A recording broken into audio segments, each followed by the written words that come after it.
Jeron with Savage Gym. Today I'd like to take a little bit of time and talk to you about different nutritional priorities and strategies for strength athletes, and even for really anyone who's trying to maximize their body composition without affecting their performance.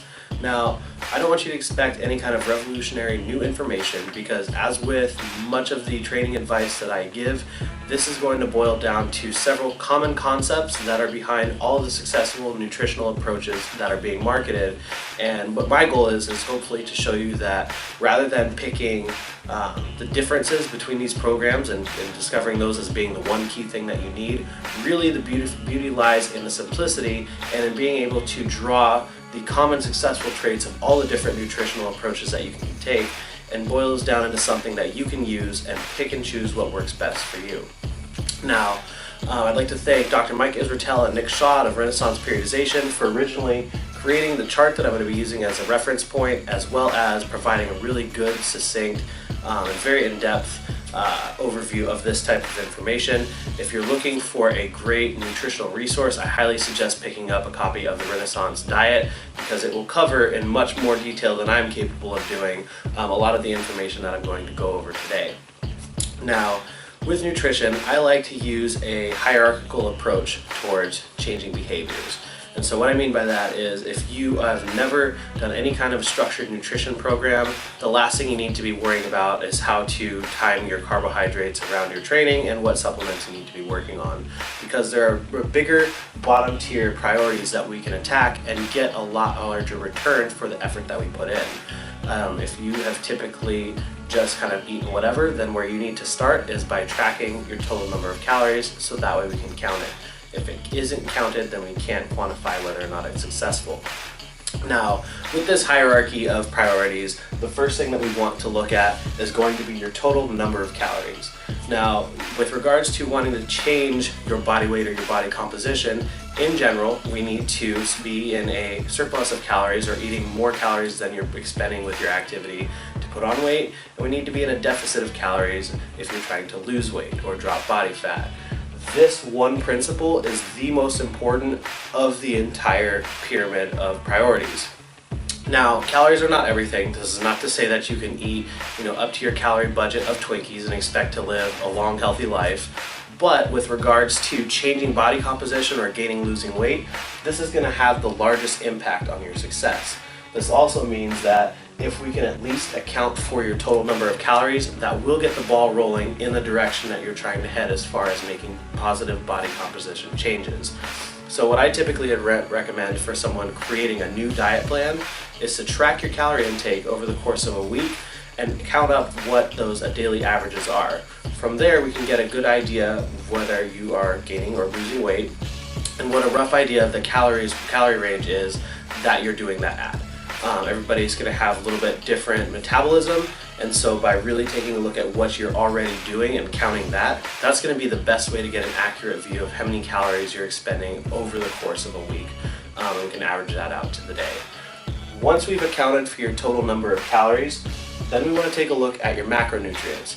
Those are going to be your proteins, your carbohydrates, and your dietary fats.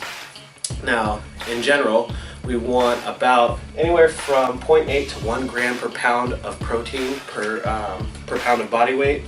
This is going to provide you ample sources of amino acids to help you with recovery, and provide the building blocks for you to grow new muscle tissue from your training. Also, calorie for calorie, protein has a higher thermic effect, so you are going to burn more calories trying to process and digest protein relative to the other two macronutrients. This is the secret behind higher protein diets and why they tend to aid in body fat loss over other types of dieting approaches. Once we've accounted for your protein intake by anywhere from 0.8 to 1 gram per pound, then we have a little bit of leeway with your carbohydrates and your fats as to how we want to fill in the remainder of that calorie budget. Now, with this portion of the pyramid, I tend to look at things both from a training perspective and also a lifestyle perspective. So what I mean by that is, in general, we want to have carbohydrates to fuel the amount of training that you're doing. If you're in a higher volume period of training, or you're training more frequently or at a higher intensity, then we may want more carbohydrates to help fuel that training. If you're training with lower volume and lower reps and lower overall amount of work, then we need lower carbohydrates. However, there is a little bit of leeway in there for personal preference. For me personally, I tend to gravitate toward fatty, salty foods, and so I tend to feel better and feel more satiated and have an easier time complying to a nutrition program that is higher in dietary fat relative to carbohydrates. If you are someone who tends to crave sweets and starches, then we may want to err in the direction of providing with more carbohydrates in your diet, because as long as we are accounting for our total calorie budget, this will have a less relative impact on your success. So here we're able to kind of find a balance between what's going to help you perform optimally and what helps you to fit in the types of foods that you tend to crave, so that way you enjoy the diet that you're putting together for yourself. Once we've covered our calories and our macronutrients, then we want to take a look at your nutrient timing. And this has a couple different aspects to it. Your nutrient timing can be anything from how many meals a day that you're eating, to the composition of those meals, to how we structure your different macronutrients around your training and your activity.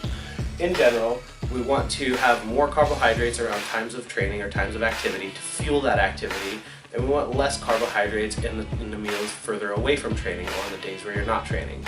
So what this allows us to do is this allows to best utilize the nutrients that we're taking in for activity. So if you have a higher volume training day, such as a squat or a deadlift day, then we're typically going to eat more calories and more carbohydrates on that day than the day where we are maybe doing an upper body session or we're just doing recovery. And on those days we eat less calories and less carbohydrates because we don't need fuel to do less activity. And so what this does is allows us to best utilize the food that we're taking in, and we can also take a look at how to best integrate that into your lifestyle, that being with the number of meals per day that you eat. Now, in general, somewhere in the 3 to 5 meal range is going to be best for giving you a consistent stream of protein throughout the day. However, there is going to be some variance in there. I am typically with clients most of the day, and so something in the 3 to 4 meals a day range tends to work best for me because I don't have as many breaks throughout the day to eat smaller meals.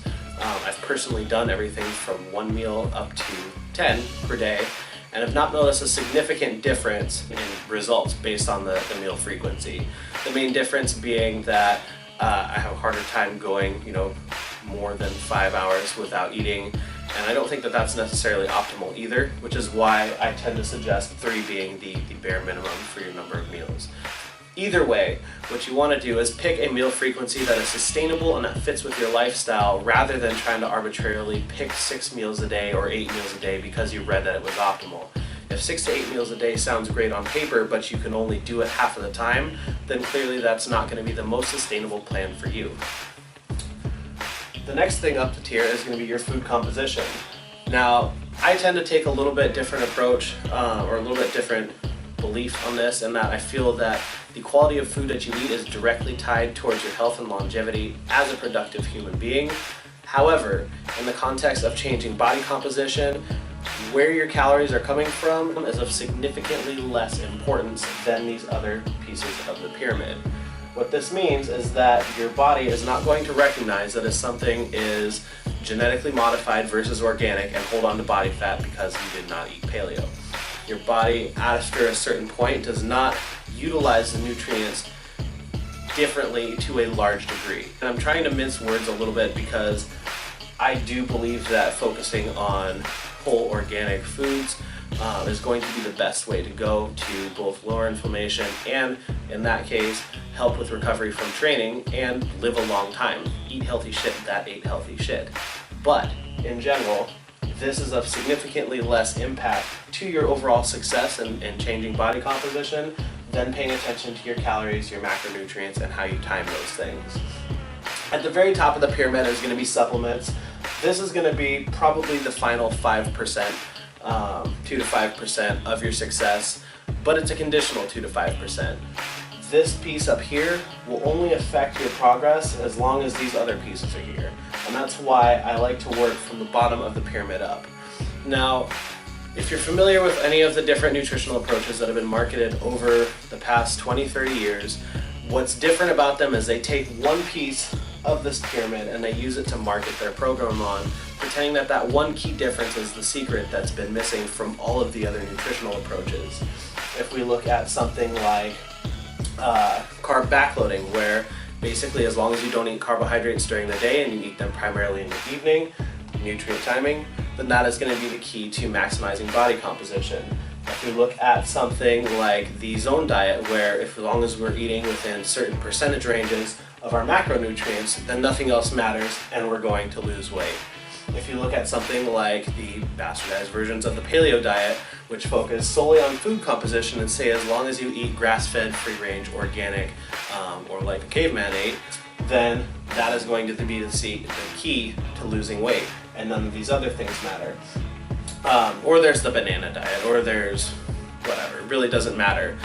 But what I'm trying to say is that each of these main dietary approaches picks one piece of this hierarchy and markets it as being the only important piece, when really each piece becomes important as we become consistent in the piece below. And you'll see that consistency is kind of the overarching concept of this, because we can maximize any of these pieces here, and if we only do it for 3 days, then none of this works. And so really paying attention to finding the best version of this that allows us to take a pragmatic approach to your nutrition and find something that's going to be sustainable for you long term is going to be the best approach overall.